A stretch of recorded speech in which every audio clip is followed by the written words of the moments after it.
Méditation du 4 juin. Solitude indicible. J'ai été seul affoulé à la cuvée et nul homme d'entre les pécheurs n'était avec moi. Ésaïe 63, le verset 3. À travers son enfance, sa jeunesse et l'âge adulte, Jésus marcha seul. Dans sa pureté et sa fidélité, il foula seul au pressoir, sans l'aide de personne. Il portait le terrible poids de la responsabilité du salut des hommes.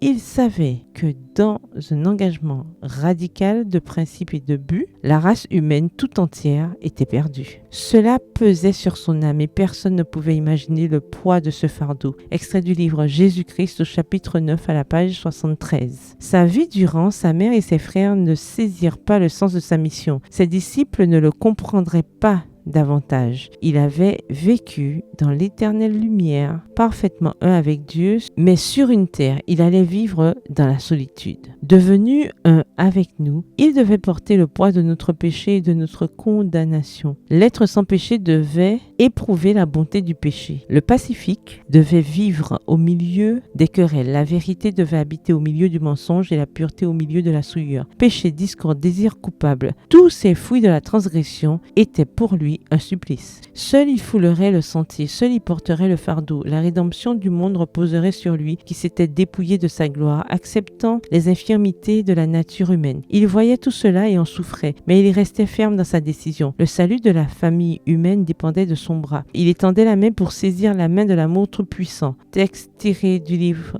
Jésus-Christ au chapitre 11 à la page 89.